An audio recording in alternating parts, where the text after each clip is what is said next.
Hi all, welcome back. Welcome back to MPC. I mean, എന്തോ രണ്ടുപേരേ ഉള്ളൂ. അതേ ഉള്ളൂ. അതാ ഞാൻ ഇപ്പൊ പറഞ്ഞോണ്ടിരുന്നത്.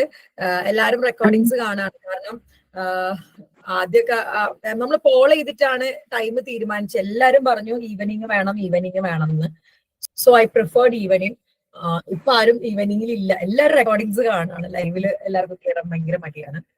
അപ്പൊ ഞാൻ വിചാരിക്കുന്നത് രാവിലേക്ക് ആക്കാം. രാവിലെ ആകുമ്പോൾ എനിക്ക് കുറച്ചുകൂടെ കംഫർട്ടബിൾ ആണ്. കാരണം ഞാൻ ഇത്രയും നേരം വെയിറ്റ് ചെയ്തിരിക്കുകയാണ്. എന്റെ അല്ലെങ്കിൽ ജോലി ഒരു 5:36 ആകുമ്പോഴേക്കും സാധാരണ തീരും. അപ്പം ഈ ഒരു സെഷന് വേണ്ടി ഞാൻ ക്ലിനിക്കിൽ ഇരിക്കാറാണ്. പിന്നെ ഞാൻ വീട്ടിലോട്ട് വന്നു. ക്ലിനിക്കില് കുറച്ച് നെറ്റ്വർക്ക് ഇഷ്യൂസ് ഒക്കെ ഉണ്ടായിരുന്നു. ഞാൻ വീട്ടില് അത് ചെടുക്കാന്ന് വെച്ചു. അപ്പൊ നമ്മൾ MPCയുടെ ഗ്രൂപ്പ് ബിയുടെ സെക്കൻഡ് സബ്ജക്റ്റിലേക്ക് വന്നിട്ടുണ്ട്. First subject first unit completely നമ്മൾ വിശദമായിട്ട് എടുത്തു. One of the most crucial and important paper ആണ് അടുത്തത്. Assessment in counselling and guidance, group B MPCE 022. അപ്പോ അസസ്മെന്റ് ഇൻ കൗൺസിലിംഗ് കൊണ്ട് ഉദ്ദേശിക്കുന്നത് കൗൺസിലിംഗിലും ഗൈഡൻസിലുള്ള അസസ്മെന്റ്. നമ്മൾ എന്തും അസസ് ചെയ്യണം. ആൾക്ക് മെമ്മറി ഉണ്ടോ, ഇപ്പൊ എന്താണോ പ്രശ്നം അതിനനുസരിച്ച് അസസ്മെന്റ് നടത്തണം അല്ലെ. ചിലപ്പോൾ നമുക്ക് മെമ്മറി ടെസ്റ്റ് ചെയ്യേണ്ടി വരും, ചിലപ്പോൾ പേഴ്സണാലിറ്റി ടെസ്റ്റ് ചെയ്യേണ്ടി വരും, ചിലപ്പം ഇന്റലിജൻസ് ടെസ്റ്റ് ചെയ്യേണ്ടി വരും, ചിലപ്പോൾ ഡിപ്രഷൻ ഉണ്ടോ എന്ന് ടെസ്റ്റ് ചെയ്യേണ്ടി വരും, ചിലപ്പോൾ LD ഉണ്ടോ എന്ന് ടെസ്റ്റ് ചെയ്യേണ്ടി വരും. ഈ ടെസ്റ്റുകൾക്കൊക്കെയാണ് നമ്മൾ ഇങ്ങനെ ടെസ്റ്റ് ചെയ്യുന്നതിനെയാണ് അസസ്മെന്റ് എന്ന് പറയുന്നത്. ഒരു വലിയ പ്രാധാന്യം തന്നെയുണ്ട് കൗൺസിലിംഗിന് അസസ്മെന്റിന്. അപ്പോൾ ഈ അസസ്മെന്റിന്റെ കാര്യങ്ങളാണ് നമ്മൾ ഈ ചാപ്റ്ററിൽ ഈ ഒരു സബ്ജക്റ്റിലൂടെ നമ്മൾ പഠിക്കാൻ വേണ്ടി പോകും. വരുന്നുണ്ട് പതുക്കെ ആളുകൾ കയറി വരുന്നുണ്ട്. ഓക്കെ, അപ്പൊ first unit introduction to assessment, അതിന്റെ definition, description and differentiating between testing and assessment. ടെസ്റ്റിംഗും അസസ്മെന്റും തമ്മിൽ വ്യത്യാസമൊക്കെയാണ് ഈ ഫസ്റ്റ് ചാപ്റ്ററിൽ നമ്മൾ നോക്കാൻ വേണ്ടി പോകുന്നത്. അപ്പൊ ഇൻട്രഡക്ഷനിൽ പറയുന്നത് അസസ്മെന്റ് എന്താണ് എന്നാണ്. അപ്പൊ ഒരു കൗൺസിലർ ആയിട്ട് ഇരിക്കുമ്പോൾ അല്ലെങ്കിൽ കൗൺസിലിംഗിൽ, സൈക്കോളജിക്കൽ കൗൺസിലിംഗിൽ അസസ്മെന്റ് പ്രാധാന്യം എന്ന് പറയുന്നത് സ്റ്റാൻഡർഡൈസ്ഡ് ടൂൾ ഉപയോഗിച്ചിട്ട് ക്ലയന്റിനെ അസസ് ചെയ്യുക. സ്റ്റാൻഡർഡൈസ്ഡ് ടൂൾസ് ഉണ്ടാവും. ഓരോ വ്യക്തികൾ കണ്ടുപിടിച്ച് വെച്ച് സ്റ്റാൻഡർഡൈസ്ഡ് ടൂൾ ഉണ്ടാവും. ഇപ്പൊ ഇന്റലിജൻസിനാണെങ്കിൽ എത്ര ടൂൾസ് ഉണ്ട്. വെഷ്ലർ അഡൽട്ട് ഇന്റലിജൻസ് സ്കെയിൽ ഉണ്ട്, റാവൻസ് പ്രോഗ്രസീവ് മെട്രിക്സ് ഉണ്ട്, അതുപോലെ തന്നെ സെക്കൻഡ് ഫോം ബോർഡ് ഉണ്ട്. അങ്ങനെ ഒത്തിരി ഉണ്ട്. ഇപ്പൊ പേഴ്സണാലിറ്റിക്ക് ആണെങ്കിൽ 16 PF വരുന്നുണ്ട്, അതുപോലെ തന്നെ EPQ വരുന്നുണ്ട്, ഐസൻസ് പേഴ്സണാലിറ്റി ക്വസ്റ്റ്യനെയർ, അങ്ങനെ ഒത്തിരി ഉണ്ട്. അങ്ങനെ ഓരോ സ്റ്റാൻഡർഡൈസ്ഡ് മെത്തേഡ് ഉപയോഗിച്ച് ക്ലയന്റിന്റെ ബിഹേവിയർ അസസ് ചെയ്യുന്നതിനെയാണ് സൈക്കോളജിക്കൽ അസസ്മെന്റ്. അതായത് ഒരു മനുഷ്യന്റെ സൈക്കോളജിക്കൽ ആയിട്ടുള്ള ബിഹേവിയർ അല്ലെങ്കിൽ സൈക്കോളജിക്കൽ നേച്ചർ ഒക്കെ സ്റ്റാൻഡർഡൈസ്ഡ് ടൂള് വെച്ച് അസസ് ചെയ്യുന്നതിനെയാണ് നമ്മൾ എന്തെന്ന് പറയുന്നത്, അസസ്മെന്റ് എന്ന് പറയുന്നത്. Introduction. Psychological assessment in counseling. The counselor uses various assessment techniques, for which the most known is the standardized tools named as psychological tests to assess clients' behavior. ഇപ്പൊ എന്താണ് psychological assessment എന്ന് പറഞ്ഞു കഴിഞ്ഞാല്, കൗൺസിലിംഗില് ഒരു councillor various assessment techniques, അതായത് standardised ടൂളുകൾ ഉപയോഗിച്ചിട്ട് ഒരു ക്ലയന്റിന്റെ ബിഹേവിയർ അളക്കുന്നതിനെയാണ് സൈക്കോളജിക്കൽ അസസ്മെന്റ് എന്ന് പറയുന്നത്. Formal assessment is planned and it's based on certain predetermined criteria, whereas some assessment techniques are not standardized, such as case study, interview, observation. കണ്ടോ, ചിലത് planned ആയിട്ട് standardised tool വെച്ചിട്ട് ചെയ്യും, ചിലത് ഇപ്പം നോൺ സ്റ്റാൻഡർഡൈസ്ഡ്. ഇപ്പം കേസ് സ്റ്റഡി, ഇന്റർവ്യൂ ഒക്കെ non standardised ആണ്. കൃത്യമായി സ്റ്റാൻഡർഡൈസ്ഡ് അല്ല. ഫോർ എക്സാമ്പിൾ പറയുകയാണെങ്കിൽ ഞാൻ നിങ്ങൾക്ക് എക്സാമ്പിൾ ആയിട്ട് എടുത്തു വെച്ചിരിക്കുന്നത് അഫാസ് വെൽനസ്, എന്റെ ക്ലിനിക്കിലെ LD അസസ്മെന്റ് ആണ്. ഇത് സ്റ്റാൻഡർഡൈസ്ഡ് അല്ല കേട്ടോ, കൃത്യമായിട്ട് സ്റ്റാൻഡർഡൈസ്ഡ് അല്ല. ഇത് ഞാനായിട്ട് രൂപപ്പെടുത്തിയിട്ടുള്ളതാണ്, എക്സ്പേർട്സിനെ വെച്ചിട്ട് രൂപപ്പെടുത്തിയിട്ടുള്ളതാണ് കേട്ടോ. അപ്പൊ ഇതാണ് ഞങ്ങളുടെ LD അസസ്മെന്റ് ഫോം. അപ്പം ഇതൊരു നോൺ സ്റ്റാൻഡർഡൈസ്ഡ് ആണ്. അതുപോലെ എന്റെ കേസ് സ്റ്റഡി, MSc ഒക്കെ ഞാൻ നോൺ സ്റ്റാൻഡർഡൈസ്ഡ് ആണ്, പക്ഷെ പ്രൊഫഷണലി അത് ചിട്ടപ്പെടുത്തിയതാണ്. അപ്പൊ ചിലത് വളരെ സ്റ്റാൻഡർഡൈസ്ഡ്. ഇപ്പൊ EPQ ഒക്കെ സ്റ്റാൻഡർഡൈസ്ഡ് ആണ്. ഐസൻ കാറ്റലിൻ്റെതാണ്, അത് അത്രയും സ്റ്റാൻഡർഡൈസ്ഡ് ആണ്. അല്ലാത്തതും ഉണ്ട്. ഇപ്പം കേസ് സ്റ്റഡി, ഇന്റർവ്യൂ, ഒബ്സർവേഷൻ ഒക്കെ നോൺ സ്റ്റാൻഡർഡൈസ്ഡ് ടെക്നിക്ക്. അപ്പൊ സ്റ്റാൻഡർഡൈസ്ഡ് ടെക്നിക്കോ നോൺ സ്റ്റാൻഡർഡൈസ്ഡ് ടെക്നിക്കോ ഉപയോഗിച്ച് ഒരു വ്യക്തിയുടെ ബിഹേവിയർ അസസ് ചെയ്യുന്നതിനെയാണ് നമ്മൾ എന്തെന്ന് പറയുന്നത്? സൈക്കോളജിക്കൽ അസസ്മെന്റ് എന്ന് പറയും. ഓക്കെ ആണോ? ഇൻട്രൊഡക്ഷൻ ഓക്കെ ആണോ? പറഞ്ഞേ. ഇൻട്രൊഡക്ഷൻ ഓക്കെ ആണോ എന്ന് പറഞ്ഞേ. ഇനിയാണ് meaning of psychological assessment. It can be defined as the use of standards or systematic procedure for observing our behavior. ഒരു സ്റ്റാൻഡർഡൈസ്ഡ് അല്ലെങ്കിൽ സിസ്റ്റമാറ്റിക് പ്രൊസീജിയർ ഉപയോഗിച്ചിട്ട് ഒരാളുടെ ബിഹേവിയർ ഒബ്സർവ് ചെയ്യുക അല്ലെങ്കിൽ അളക്കുന്നതിനെയാണ് സൈക്കോളജിക്കൽ അസസ്മെന്റ് എന്ന് പറയുന്നത്. Psychological assessment usually involves A more comprehensive assessment of individual. ഒരു ഇൻഡിവിജ്വലിന്റെ comprehensive അർത്ഥവത്തായിട്ടുള്ള ഒരു അസസ്മെന്റ് ആണ്. നമുക്ക് എന്തോ ഒരു ബുദ്ധി കുറവുള്ള പോലെ തോന്നുകയാണ്. അപ്പൊ നമ്മൾ ഐക്യു ഉപയോഗിച്ചിട്ട് വളരെ ആധികാരികമായ അയാളുടെ ബുദ്ധിവികാസം എത്ര ഉണ്ടെന്ന് അളക്കാണ്. ഒരാളുടെ പേഴ്സണാലിറ്റിയിൽ എന്തോ ബുദ്ധിമുട്ടുണ്ട്, അപ്പൊ നമുക്ക് ഒന്ന് അസസ് ചെയ്യാം. അപ്പൊ ഒരു സംശയം പോലെയുള്ള ഒരു തോന്നുകയാണ്. അപ്പൊ നമ്മൾ അസസ് ചെയ്തിട്ട് കണ്ടെത്താം ആൾ പാരനോയിഡ് പേഴ്സണാലിറ്റി ആണ്. ഇങ്ങനെ ഒരാളുടെ ബിഹേവിയർ ഒബ്സർവ് ചെയ്യുന്ന രീതിയിൽ ഒരാളുടെ ബിഹേവിയർ ഏതാണ്ട് കണ്ടെത്താൻ വേണ്ടിയിട്ട് സ്റ്റാൻഡർഡൈസ് അല്ലെങ്കിൽ സിസ്റ്റമാറ്റിക് പ്രൊസീജിയർ ഉപയോഗിച്ചിട്ട് ചെയ്യുന്ന മെത്തേഡാണ് psychological assessment. This process of assessment make use of psychological tests or other qualitative method. ഒന്നെങ്കിൽ സൈക്കോളജിക്കൽ ടെസ്റ്റസ് ഉപയോഗിക്കാം, അതർ ക്വാളിറ്റേറ്റീവ് മെത്തേഡ് ഒക്കെ ഉപയോഗിച്ചിട്ട് നമുക്ക് ടെസ്റ്റ് ചെയ്യാം. വെറും ക്വസ്റ്റ്യനേഴ്സ് മാത്രമൊന്നല്ല കേട്ടോ. ഫോർ എക്സാമ്പിൾ പറയുകയാണെങ്കിൽ ഇല്യൂഷൻ അളക്കാൻ വേണ്ടി ഉപയോഗിക്കുന്ന ഒരു മെത്തേഡാണ് മുള്ളർ ലെയർ ഇല്യൂഷൻ എക്സ്പെരിമെന്റ്. അതില് ഒരാൾക്ക് ഇല്യൂഷൻ ഉണ്ടോ എന്ന് കണ്ടെത്താൻ നമ്മുടെ സൈക്കോളജിയുടെ പ്രാക്ടിക്കൽസിലൊക്കെ വരുന്ന കേട്ടോ. നിങ്ങൾക്ക് ഉണ്ടോന്ന് അറിയില്ല.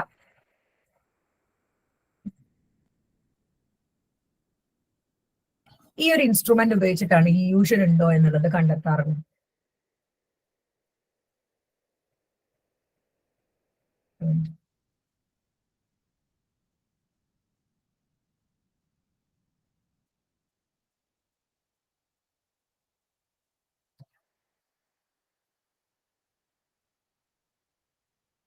ലോഡ് ആവുന്നില്ല, ഞാൻ കാണിച്ചുതരാം. ലോഡ് ആയാലും കാണിച്ചുതരാം കേട്ടോ. അപ്പൊ ഇല്യൂഷൻ ഒക്കെ കണ്ടെത്താനായിട്ട് എന്താ പറയുക ഇൻസ്ട്രുമെന്റ് പോലും ഉണ്ട്. ഇല്യൂഷന്, അറ്റൻഷന്, ഡിസ്ട്രാക്ഷൻ അങ്ങനത്തെ എന്താണ് മെഷീൻസ് അല്ലെങ്കിൽ എന്താ പറയാ പ്രോഡക്ട്സ് പോലും ഉണ്ട്. ലൈക്ക് എക്യുപ്മെന്റ്സ്, അപ്പാരറ്റസ് വരെ ഉണ്ട്. അപ്പൊ ഈ പ്രോസസ് ഓഫ് അസസ്മെന്റ് സൈക്കോളജിക്കൽ ടെസ്റ്റുകൾ, അതായത് ക്വസ്റ്റ്യനേഴ്സ് ഉപയോഗിച്ചിട്ട് നമുക്ക് കണ്ടെത്താം, അല്ലെങ്കിൽ ക്വാളിറ്റേറ്റീവ് മെത്തേഡ് ഇന്റർവ്യൂ ചെയ്തിട്ട് കണ്ടെത്താം. എന്തിലൂടെയാണെങ്കിലും ഒരു മനുഷ്യന്റെ അസസ്മെന്റ് എന്ന് പറയുന്നത്.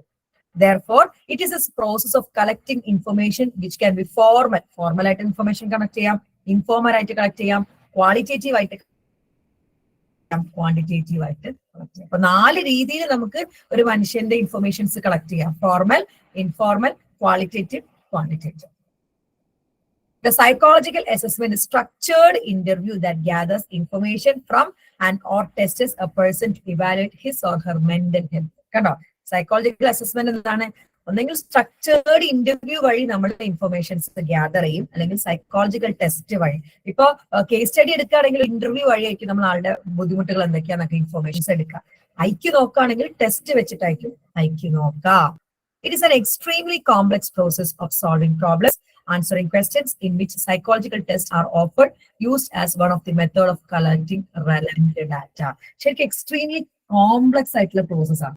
ഒരു 1 hour സെഷനിൽ ഒരാളുടെ ചീഫ് കംപ്ലൈൻസ്, അയാൾ ഇപ്പൊ അനുഭവിച്ചുകൊണ്ടിരിക്കുന്ന പ്രധാന പ്രശ്നങ്ങൾ, അതിന്റെ ഹിസ്റ്ററി എന്ന് പറയുമ്പോൾ എങ്ങനെ, അത് എന്തുകൊണ്ട് വന്നു, ഇപ്പൊ എന്തുകൊണ്ട് വന്നു, എന്തുകൊണ്ടാണ് അത് തുടർന്നുകൊണ്ട് പോകുന്നത്, ആളുടെ പ്രീഡിസ്പോസിങ്, പ്രസിപ്പിറ്റേറ്റിംഗ്, പെർപച്വേറ്റിംഗ് ഫാക്ടേഴ്സ്, അതുപോലെ തന്നെ ഓൺസെറ്റ് എപ്പോഴാണ്, കോഴ്സ് കണ്ടിന്യൂസ് ആണോ, എപ്പിസോഡിക് ആണോ, ഇതൊക്കെ നമുക്ക് ചോദിച്ചറിയാനും അല്ലെങ്കിൽ അവരുടെ കഥ കേട്ട് അതിലൂടെ അസസ് ചെയ്യാനും വളരെ ഇമ്പോർട്ടന്റ് ആണ് കേട്ടോ അസസ്മെന്റ് എന്ന് പറയുന്നത്. എസ്പെഷ്യലി കൗൺസിലിങ്ങിന്റെ കേസിൽ ഒരു പേഷ്യന്റ് നമ്മുടെ അടുത്തേക്ക് വന്നിട്ട് 1 മണിക്കൂറാണ് സംസാരിക്കാം. 1 മണിക്കൂറിനുള്ളിൽ നമ്മൾ ഇപ്പൊ കണ്ട കാര്യങ്ങളൊക്കെ ഗ്യാദർ ചെയ്യണം.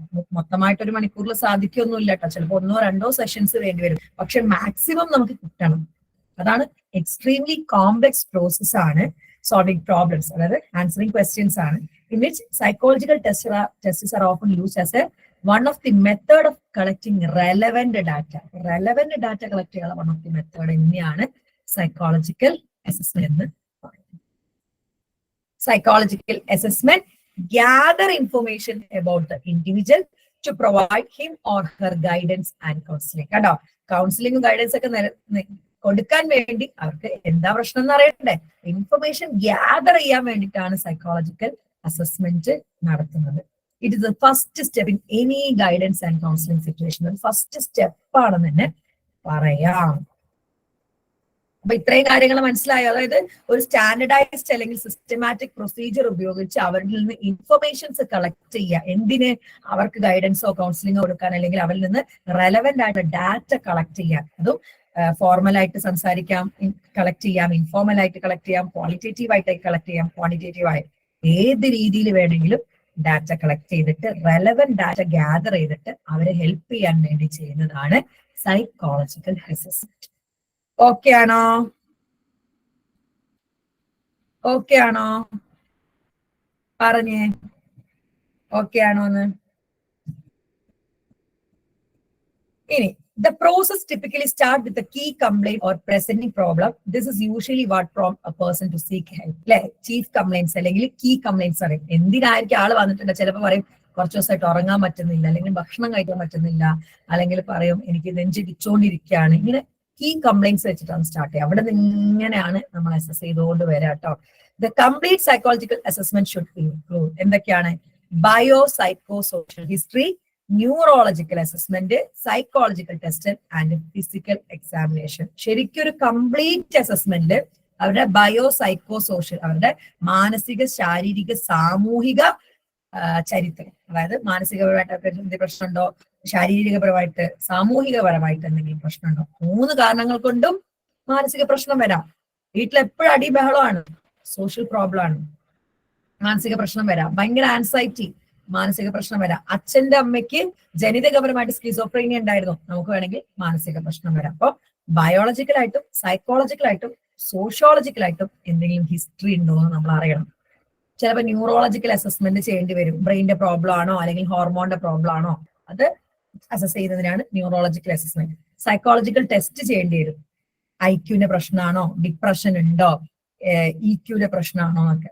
ഇനി ചിലപ്പോൾ ഫിസിക്കൽ എക്സാമിനേഷൻ ചെയ്യേണ്ടി വരും. ചിലപ്പോൾ കൈവേദന കാരണമാണ്, ചിലപ്പോൾ ഫിസിക്കൽ എക്സാമിനേഷൻ. ഈ 4 കൂടിയാണ് സൈക്കോളജിക്കൽ. അല്ലെങ്കിൽ നമ്മൾ ചിലപ്പോൾ പറയും തൈറോയിഡ് കൂടിയാണെന്ന് തോന്നുന്നു, ഈ സ്ട്രെസ് ഉള്ളതും തൈറോയിഡ് ടെസ്റ്റ് ചെയ്തോളൂ എന്ന് പറഞ്ഞിട്ട് തൈറോയിഡ് ടെസ്റ്റ് ചെയ്യാൻ എഴുതി വിടും. Physical examination. ഈ 4 കൂടി ചേർന്നതാണ് സൈക്കോളജിക്കൽ അസസ്മെന്റ്. ഈ ഫിസിക്കൽ ന്യൂറോളജിക്കലൊക്കെ വളരെ വേണമെങ്കിൽ മാത്രം കേട്ടോ നമ്മൾ ചെയ്യുമ്പോൾ. ഒരു ബ്രെയിൻ ഡാമേജ് സംഭവിച്ചിട്ടുണ്ട്, ഓൾറെഡി ഒരു ആക്സിഡന്റ് പറ്റിയിട്ടുണ്ട്, തലയടിച്ച് വീണിട്ടുണ്ട് എന്നൊക്കെ പറയുകയാണെങ്കിൽ നമ്മൾ പറയും ന്യൂറോളജിക്കൽ അസസ്മെന്റ് വേണമെന്ന്. അല്ലെങ്കിൽ തൈറോയിഡ് ഓൾറെഡി ഉണ്ട് എന്ന് പറയുകയാണെങ്കിൽ നമ്മൾ പറയും ഒരു ബ്ലഡ് ടെസ്റ്റ് ചെയ്യാമെന്ന്. അല്ലാത്ത സംബന്ധിച്ചിടത്തോളം ബയോ സൈക്കോ സോഷ്യൽ ഹിസ്റ്ററിയും സൈക്കോളജിക്കൽ ടെസ്റ്റിംഗും ആണ് നമ്മൾ മെയിൻ ആയിട്ട് ചെയ്യുന്നത്. Once it is completed, the assessment will help to establish either a tentative or definitive diagnosis. അപ്പൊ ഈ സൈക്കോളജിക്കൽ അസസ്മെന്റ് കഴിഞ്ഞ് നമ്മൾ തീരുമാനിക്കും എന്താണ് ഇവരുടെ ഡയഗ്നോസിസ്. ചിലപ്പോൾ ടെന്റേറ്റീവ് ഡയഗ്നോസിസ് പറയും.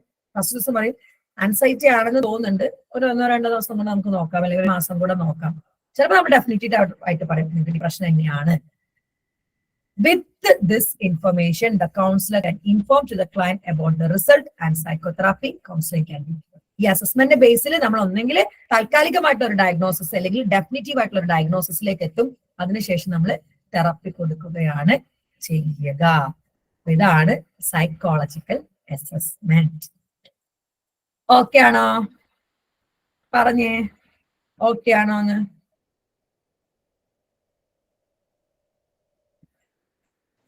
ക്ലിയർ ആവുന്നുണ്ട്. Okay, very good. ഇനി പറയാൻ പോകുന്നത് എങ്കയോ പോച്ച്. മെലോനി ആൻഡ് വാർഡ് ഡിസ്ക്രൈബ് ചെയ്തിട്ടുണ്ട് അസസ്മെന്റിന്. ഒരു 5 ഡിസ്ക്രിപ്ഷൻ പറഞ്ഞിട്ടുണ്ട്. Typically does not involve defined procedure or steps. Defined പ്രൊസീജിയറും സ്റ്റെപ്സും ഒന്നല്ല, നമ്മളിങ്ങനെ ഒരു ഏകദേശം വെച്ചിട്ട് ചെയ്യുന്നത്. ഫ്രീക്വന്റ്ലി യൂസസ് ടെസ്റ്റസ്, ഒത്തിരി ടെസ്റ്റുകൾ ഉപയോഗിക്കാറുണ്ട് psychological അസസ്മെന്റിന്റെ. Contribute to some decision process to some problem. എന്തിനാണ് അസസ്മെന്റ് ചെയ്യുന്നത്? ഡിസിഷൻ എടുക്കാൻ. ഇപ്പൊ ഒരാൾ വരാണ്, എനിക്ക് കുറച്ച് ദിവസമായിട്ട് ഉറക്കം വരുന്നില്ല, എനിക്ക് ഒരു ഹോപ്പ്ലെസ്നെസ്, ഹെൽപ്ലെസ്നെസ്, വർത്ത്ലെസ്നെസ് ഒക്കെ പറയില്ലേ.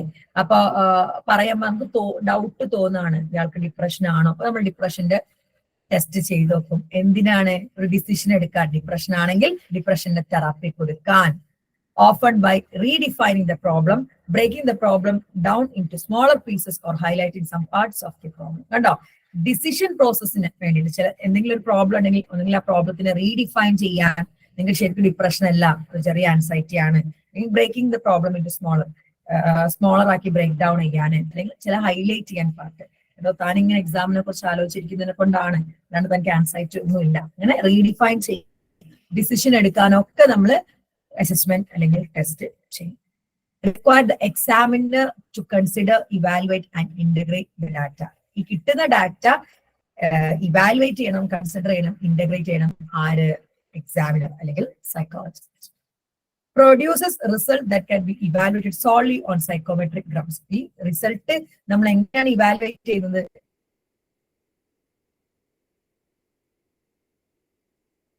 സൈക്കോളജിക്കലി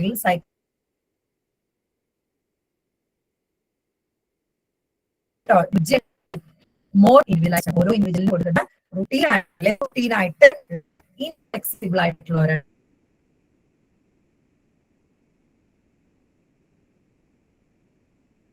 ഇല്ല. അതുപോലെ തന്നെ ഫ്രീക്വന്റ് യൂസ് ചെയ്യുന്ന ടെസ്റ്റുകൾ ഇവിടെ ഒരു പ്രോബ്ലം ഡിസിഷൻ എടുക്കാൻ വേണ്ടിയിട്ടാണ് മെയിൻ ആയിട്ടും ടെസ്റ്റുകൾ അസസ്മെന്റ് ചെയ്യുന്നത്. ഇവിടെ എക്സാമിന് കൺസിഡർ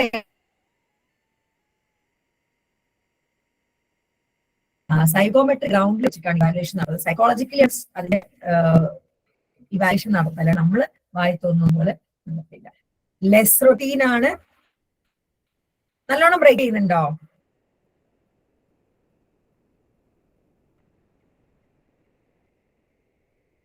കേൾക്കാവോ?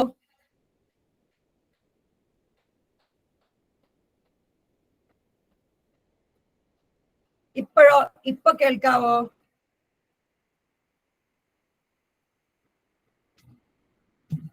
ലെസ് റൊട്ടീൻ ആണ്, ഇൻഫ്ലെക്സിബിൾ ആണ്, ഇൻഡിവിജ്വലൈസ്ഡ് ആണ്. ഓക്കെ ആണോ? പറഞ്ഞേ ഓക്കെ ആണോന്ന്.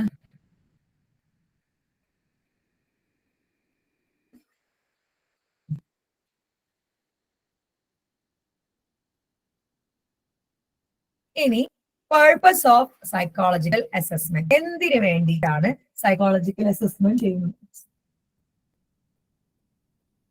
എന്തിനു വേണ്ടിയിട്ടാണ് സൈക്കോളജിക്കൽ അസസ്മെന്റ് ചെയ്യുന്നത്? ക്ലാസ്സിലാണ്. സോറി. എന്തിനു വേണ്ടിയിട്ടാണ്? The purpose of assessment in guidance and counseling situation are as follows. ഒന്ന് സെൽഫ് അണ്ടർസ്റ്റാൻഡിങ്. അവർക്ക് അവരെ തന്നെ മനസ്സിലാക്കി കൊടുക്കാൻ. പഠനത്തിൽ എന്തോ ഒരു ബുദ്ധിമുട്ടുണ്ട്, തീരെ എഴുതാനും വായിക്കാനും പറ്റുന്നില്ല എന്ന് പറയുന്ന ഒരാൾ നമ്മളടുത്ത് വരികയാണെങ്കിൽ നമ്മൾ അവരുടെ LD അസസ്മെന്റ് ചെയ്യും. ഇതാണ് ലേണിംഗ് ഡിസബിലിറ്റി ആണോ, ചിലപ്പോൾ IQ ചെയ്യും. അതായത് ഇന്റലിജൻസിലാണോ പ്രശ്നം അല്ലെങ്കിൽ ലേണിംഗിലാണോ പ്രശ്നം എന്നൊക്കെ കണ്ടെത്തി കൊടുക്കണം. അവർക്ക് തന്നെ അവരെ മനസ്സിലാക്കി കൊടുക്കാൻ. അതാണ് first purpose, self understanding. The basic purpose of carrying out an assessment is for gaining insight in helping the client understand themselves better, helping them to know what they can do and cannot do, including their strength and weakness. എന്തൊക്കെ അവർക്ക് ചെയ്യാം, എന്തൊക്കെ അവർക്ക് ചെയ്യാം, അതൊക്കെ അവർക്ക് അവരെ തന്നെ മനസ്സിലാക്കി കൊടുക്കാം. അല്ലോ തനിക്ക് ഒരു ലേണിംഗ് ഡിസബിലിറ്റി ഉണ്ട്, അത് നമ്മുടെ ഡിസ്ലെക്സി ആണ്, തനിക്ക് വായിക്കാൻ ബുദ്ധിമുട്ടായിരിക്കും. വായിക്കാൻ ബുദ്ധിമുട്ടുന്നതിനെ കൊണ്ട് തന്നെ എഴുതാനും ചെറിയ ബുദ്ധിമുട്ടുണ്ട്. പക്ഷെ ഡിസ്ഗ്രാഫി ചെയ്യില്ല. ആണോ? സ്ട്രെങ്ത്, വീക്ക്നെസ്, അതായത് അയാൾക്ക് അയാളെ തന്നെ മനസ്സിലാക്കാൻ വേണ്ടിയുള്ള മനസ്സിലാക്കി കൊടുക്കാൻ വേണ്ടിയാണ് നമ്മൾ എന്ത് ചെയ്യുന്നത്? Psychological testing. ഒരു പേർപ്പസ് ഒരു ക്ലയന്റിനെ തന്നെ മനസ്സിലാക്കി കൊടുക്കാൻ വേണ്ടിയാണ് സെൽഫ് അണ്ടർസ്റ്റാൻഡിങ്. ഇനി to diagnose students problem. Again, to diagnose the client's problem in other purpose is another purpose that assessment data fulfills. ഒരു സ്റ്റുഡന്റിന്റെ പ്രോബ്ലം ഡയഗ്നോസ് അല്ലെങ്കിൽ ക്ലയന്റിന്റെ പ്രോബ്ലം, ഡിപ്രഷൻ ഉണ്ടോ, ആൻസൈറ്റി ഉണ്ടോ, അല്ലെങ്കിൽ ലേണിംഗ് ഡിസബിലിറ്റി ഉണ്ടോ, ഒരു ഡയഗ്നോസിന് വേണ്ടിയിട്ടും നമ്മൾ എന്ത് ഉപയോഗിക്കാറുണ്ട്? Assessment. By using the data properly, we can interpret causal factors. എന്തുകൊണ്ട് വന്നു എന്ന് നമുക്ക്, ഫോർ എക്സാമ്പിൾ പറയുകയാണെങ്കിൽ LDയിൽ നമ്മൾ മെയിൻ ആയിട്ട് നോക്കും, ലേണിംഗ് ഡിസബിലിറ്റി ഒക്കെ അസസ് ചെയ്യുമ്പോൾ നമ്മൾ മെയിൻ ആയിട്ട് നോക്കും എന്ത്? പ്രസവ സമയത്ത് നേറ്റൽ സമയത്ത് എന്തെങ്കിലും ബുദ്ധിമുട്ടുണ്ടോ? ഫോർ എക്സാമ്പിൾ പറയാണ്,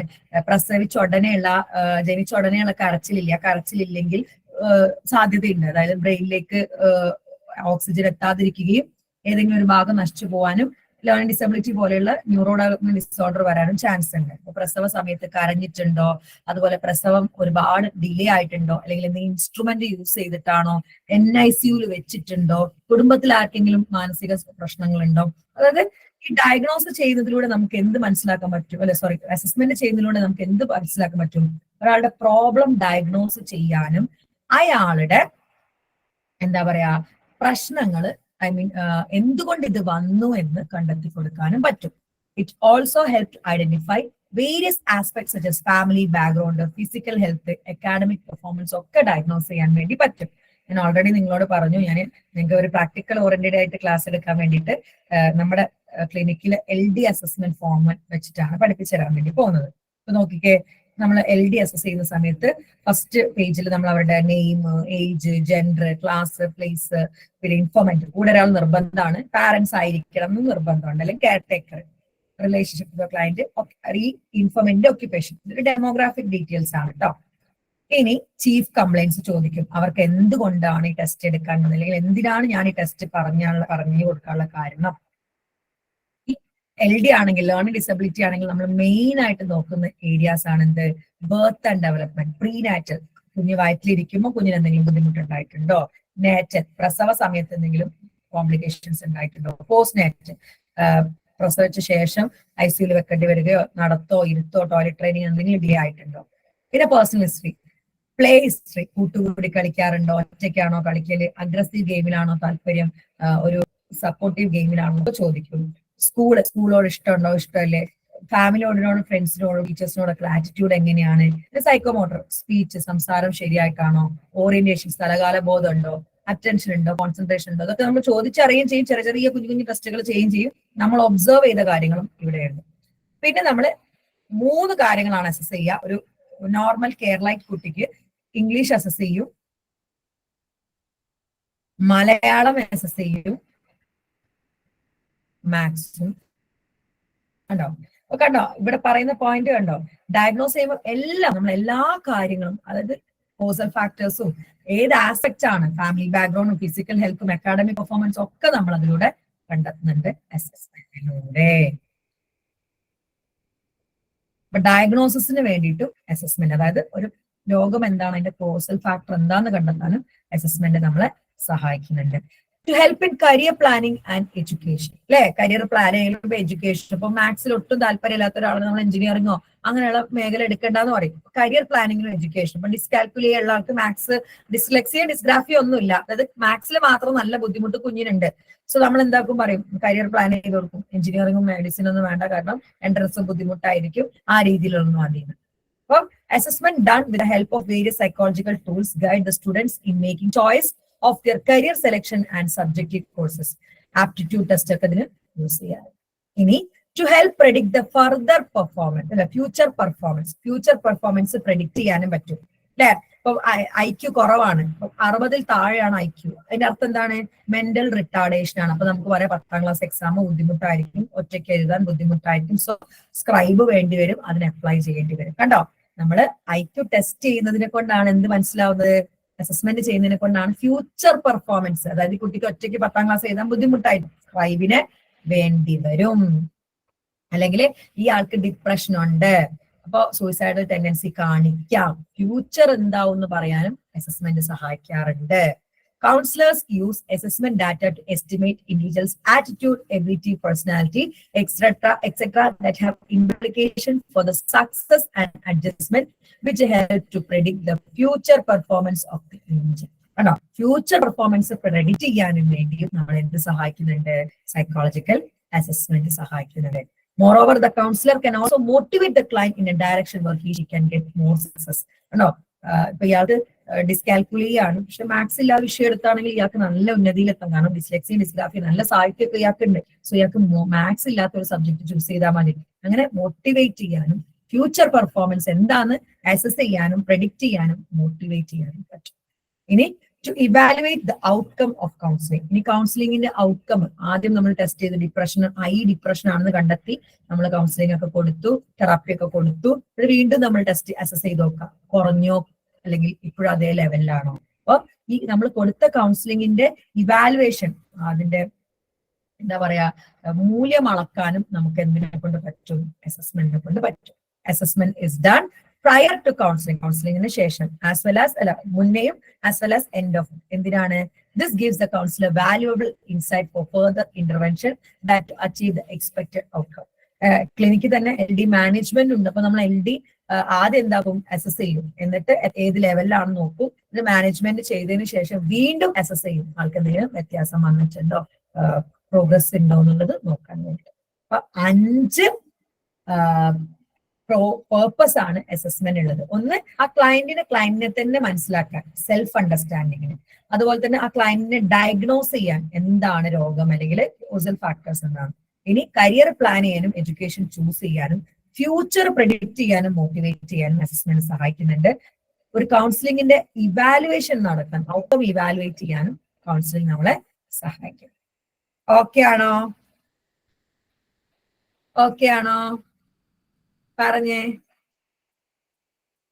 ഇനിയാണ് പ്രിൻസിപ്പിൾസ് ഓഫ് അസസ്മെന്റ്. അസസ്മെന്റിന്റെ പ്രിൻസിപ്പിൾസ് ആണ് പറയാൻ വേണ്ടി പോകുന്നത്. The principles of assessment have been given by Shertzer and Linden, which state that assessment should be holistic ആയിരിക്കണം, ഓൺഗോയിങ് ആയിരിക്കണം, ബാലൻസ്ഡ് ആയിരിക്കണം, അക്യുറേറ്റ് ആയിരിക്കണം. അസസ്മെന്റ് ഷുഡ് ബി ഹോളിസ്റ്റിക് എന്ന് പറയുന്നത് നോക്കിക്കേ, ഒരു ഭാഗം മാത്രമാണ് നമ്മൾ ഇതിൽ നോക്കുന്നത്. ഹോളിസ്റ്റിക് എന്ന് പറഞ്ഞാൽ എല്ലാ ഭാഗവും. ഇപ്പൊ നോക്കിക്കേ, അവരുടെ ഇൻഫോർമെന്റിനോട് കാര്യങ്ങൾ ചോദിക്കുന്നുണ്ട്, അവരുടെ ചീഫ് കംപ്ലൈന്റ്സ് നോക്കുന്നുണ്ട്, പ്രീനാറ്റൽ, നേറ്റലും പോസ്റ്റ് നാറ്റലും നോക്കുന്നുണ്ട്, പേഴ്സണലി ഉള്ള കാര്യങ്ങൾ നോക്കുന്നുണ്ട്, സൈക്കോമോട്ടോർ ആയിട്ടുള്ള കാര്യങ്ങൾ നോക്കുന്നുണ്ട്. ഇത് പോരാതെ മാത്സും ഇംഗ്ലീഷും മലയാളം ഒക്കെ നോക്കുന്നുണ്ട്. അപ്പൊ എല്ലാ ഭാഗവും അസസ് ചെയ്യണം. എന്ന് വെച്ചാൽ LD ഉണ്ടോ നോക്കാൻ വെറും മാത്സ് മാത്രം നോക്കുക, അല്ലെങ്കിൽ വെറും സയൻസ് മാത്രം അല്ല, ഹോളിസ്റ്റിക് ആണ്. കുട്ടിയുടെ ശാരീരിക, മാനസിക, സാമൂഹിക പഠന കാര്യങ്ങൾ എല്ലാം നോക്കിയിട്ടാണ് നമ്മൾ ആൾക്ക് പ്രശ്നമാകുന്നത്. ഹോളിസ്റ്റിക് എന്ന് പറയുന്നത്. Assessment follows a systematic process to arrive at an understanding of the individual. കണ്ടോ, ഹോളിസ്റ്റിക് അസസ്മെന്റ് എങ്ങനെയാണ്? സിസ്റ്റമാറ്റിക് പ്രോസസ് ആണ്. അത് മൊത്തം നോക്കിയിട്ടാണ് നമ്മൾ ആ ഇൻഡിവിജ്വലിനെ അണ്ടർസ്റ്റാൻഡ് ചെയ്യുന്നത്. വെറും നമ്മൾ മാത്സ് ചെയ്യാനോ അല്ലെങ്കിൽ മലയാളം വായിക്കാനോ ഇംഗ്ലീഷ് വായിക്കാനോ അറിയാൻ വെച്ചിട്ടല്ല ഒരു കുട്ടിയുടെ LD അസസ് ചെയ്യുന്നത്. അയാളുടെ ഇൻഫോർമെന്റ് പറയുന്നതനുസരിച്ച് ചീഫ് കംപ്ലൈന്റ്സ് നോക്കുന്നുണ്ട്, ബർത്തിന്റെ സമയത്തോ അല്ലെങ്കിൽ നേറ്റലിന്റെ സമയത്തോ പോസ്റ്റ് നാറ്റലിന്റെ സമയത്തോ പ്രശ്നം നോക്കുന്നുണ്ട്, പേഴ്സണൽ ഹിസ്റ്ററി നോക്കുന്നുണ്ട്, ആക്ടിവിറ്റീസ് നോക്കുന്നുണ്ട്. കൂടാതെ ഇതൊക്കെ ഇംഗ്ലീഷിൽ എന്താണെങ്കിൽ റീഡിങ് എബിലിറ്റി നോക്കുന്നുണ്ട്, ഡിക്റ്റേഷൻ എടുക്കുന്നുണ്ട്, ക്വസ്റ്റ്യൻ ആൻസർ പറയിപ്പിക്കുന്നുണ്ട്, അതുപോലെ തന്നെ റൈറ്റിംഗ്, ഡിക്റ്റേഷൻ ഒക്കെ നോക്കുന്നുണ്ട്. അതേപോലെ തന്നെ എഴുത്തിൽ എന്തെങ്കിലും ബുദ്ധിമുട്ടുണ്ടോ ഒക്കെ നമ്മൾ നോക്കുന്നുണ്ട്. To make the assessment process more systematic, a counselor needs to keep in mind 3 important factors ആണ്. എന്ത് അസസ് ചെയ്യണം, what to assess, when to assess, എപ്പോൾ അസസ് ചെയ്യണം, which state of assessing is required, ഏത് രീതിക്ക് അസസ് ചെയ്യണം, എന്ത്, എങ്ങനെ, എന്ത്.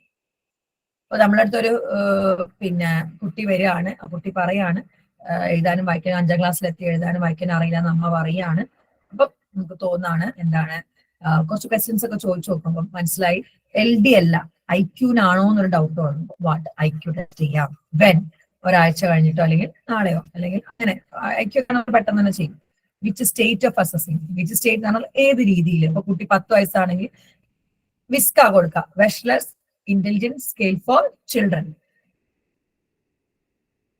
ഇങ്ങനെയൊക്കെ നോക്കിയിട്ടാണ് അസസ്മെന്റ്. അത് ഹോളിസ്റ്റിക് അപ്രോച്ച് അതാ ഉദ്ദേശിക്കുന്നത്. In holistic assessment it is necessary for the counselor to know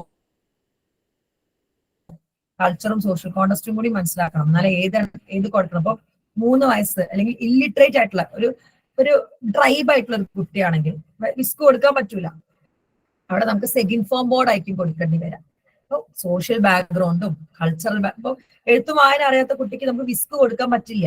അപ്പൊ വിസ്കിന് പകരം ഒരു 10 വയസ്സായിട്ട് എഴുത്തും വായന അറിയാത്ത ഒരു ട്രൈബ് കുട്ടിയാണെങ്കിൽ നമ്മൾ കൊടുക്കുക സെക്കൻഡ് ഫോം ബോർഡാണ്.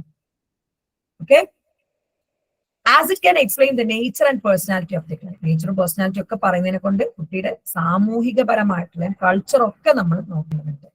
Different characteristics of the client such as self-resilience, assertiveness, combativeness and adjustment with the group members can be understood in the context of client's cultural context. ആള് സെൽഫ് റിലയൻസ്, സഹനശക്തിയുള്ള ആളാണോ, assertive ആണോ, competitiveness ഉള്ള ആളാണോ, adjust ചെയ്യുന്ന ആളാണോ എന്നൊക്കെ culture കോണ്ടെക്സ്റ്റും social context ഒക്കെ മനസ്സിലാക്കിയാൽ അപ്പൊ ഒരു ഹോളിസ്റ്റിക് അപ്രോച്ച്, അതായത് മൊത്തത്തിൽ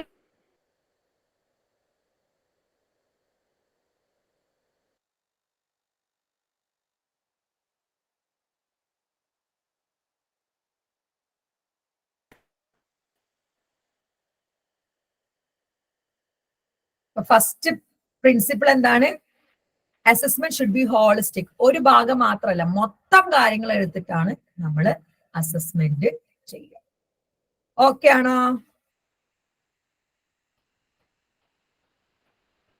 ഓക്കെ ആണോ? പിന്നെ അസസ്മെന്റ് ഓൺ ഗോയിങ് ആയിരിക്കണം. ഇപ്പൊ നമ്മളെ ക്ലിനിക്കിലേക്ക് ഒരു ക്ലയന്റ് വന്നു കഴിഞ്ഞാല്, ഇപ്പൊ ഈ ആഴ്ച വന്നു കഴിഞ്ഞാൽ അടുത്ത ആഴ്ചയും നമ്മൾ അസസ് ചെയ്യും. അതായത് മൂഡ് ഓക്കെ ആയിട്ടുണ്ടോ, എഫക്റ്റ് ഓക്കെ ആണോ, അല്ലെങ്കിൽ ഇമോഷൻസ് കൂടിയോ കുറഞ്ഞോ. ഓൺ ഗോയിങ് ആണ്, അതായത് കണ്ടിന്യൂസ് ആയിട്ട് ചെയ്യും, നിർത്തി വെക്കില്ല. ഇപ്പൊ അസസ്മെന്റ് ഇപ്പൊ LD ഫസ്റ്റിൽ ആഴ്ച വന്നു, മാനേജ്മെന്റ് കഴിഞ്ഞു, വ്യത്യാസം ഉണ്ടോ നമ്മൾ പിന്നെയും അസസ് ചെയ്യും. ഇത് ഓൺ ഗോയിങ് പ്രോസസ് ആണ് assessment. Okay, assessment should be ongoing. Ongoing assessment allows comparison between the client's initial present problems and the client's current function. ആദ്യം എങ്ങനെയായിരുന്നു, ഇപ്പൊ എവിടെ ഉണ്ട് എന്ന് നോക്കാൻ ഓൺഗോയിങ് അസസ്മെന്റ് നിർബന്ധമാണ്. It appraises the counselor to possible new and urgent needs which may arise after initial assessment. Therefore, psychological assessment must take into account the dynamic nature of human behavior which involves his her needs goal abilities. മനുഷ്യന്റെ behaviour dynamic മാറിക്കൊണ്ടിരിക്കും. ഇപ്പൊ കഴിഞ്ഞ ആഴ്ചയിലെ chief complaints ആയിരിക്കില്ല ഈ പ്രാവശ്യം. ഇപ്പോഴെന്താണ്, അതായത് ഇനീഷ്യലും ഇപ്പോഴത്തെ അവസ്ഥയൊക്കെ നമ്മൾ, അതായത് എപ്പോഴും അസസ്മെന്റ് ചെയ്തുകൊണ്ടിരിക്കണം. ഓരോ ആഴ്ച വരുമ്പോൾ നമ്മൾ ചോദിക്കും, കഴിഞ്ഞ ആഴ്ച എങ്ങനെ ഉണ്ടായിരുന്നു, മൂഡ് എങ്ങനെ ഉണ്ടായിരുന്നു, സങ്കടം കുറഞ്ഞോ, അല്ലെങ്കിൽ ഉറങ്ങാൻ പറ്റുമോ. എപ്പോഴും അസസ്മെന്റ് ഓൺ ഗോയിങ് ആണ്, അതായത് നിർത്തി വെക്കില്ല. എപ്പോഴും ഇനീഷ്യലും ഇപ്പോഴുള്ള നമ്മൾ കമ്പയർ ചെയ്തുകൊണ്ട് ഇരിക്കും. അത് നമ്മൾ ഡേറ്റ് ഇട്ടിട്ട് എഴുതി വെക്കുകയും ചെയ്യട്ടോ. കേസ് റിപ്പോർട്ടിൽ ഡേറ്റ് ഇട്ടിട്ട് മൂഡ് എഫക്റ്റ് എന്നൊക്കെ പറഞ്ഞ്. ഇനി assessment should be balanced. Okay, assessment make use of normative information as well as individualized data. കേട്ടോ, അസസ്മെന്റ് എപ്പോഴും ബാലൻസ് ആയിരിക്കണം. അതായത് നോർമേറ്റീവ് ഇൻഫർമേഷനും എടുക്കണം, ഇൻഡിവിജ്വലൈസ്ഡ് ഡാറ്റയും എടുക്കണം. നോർമേറ്റീവ് നോർമേറ്റീവ് എന്ന് പറയുന്നത് ഇതാണ്, എല്ലാവർക്കും കൊടുക്കുന്ന നോംസ് ഉള്ള സാധനം. അതായത് എല്ലാവർക്കും ലെറ്റേഴ്സ് ഐഡന്റിഫൈ ചെയ്യാൻ പറ്റുന്നുണ്ടോ, അല്ലെങ്കിൽ വായിക്കാൻ പറ്റുന്നുണ്ടോ, ഡിക്റ്റേഷൻ എടുക്കുക, അതൊക്കെ നോർമേറ്റീവ് ആണ്. ഇനി ഇൻഡിവിജ്വൽ ഡാറ്റയാണ് എന്തൊക്കെ, നെയിം, ഏജ്, ചീഫ് കംപ്ലൈന്റ്സ്, അതൊക്കെ ആ ഇൻഡിവിജ്വലിന് മാത്രമാണ്. അതാണ് നോർമേറ്റീവ് ഇൻഫർമേഷൻസും നമ്മൾ എടുക്കണം, ഇൻഡിവിജ്വലൈസ്ഡ് ഡാറ്റയും എടുക്കണം. Both type of data combined try to give a better understanding about the client. നോർമേറ്റീവും ഇൻഡിവിജ്വലൈസ്ഡ് രണ്ട് ഡാറ്റയും കൂടെ ചേർത്ത് വെച്ചിട്ടാണ് ആ ഇൻഡിവിജ്വൽ എന്ന പ്രശ്നം നമ്മൾ അസസ് ചെയ്യുന്നത്. It is the purpose and the situation that decide which type of assessment data is required. എന്തിന് ഏത്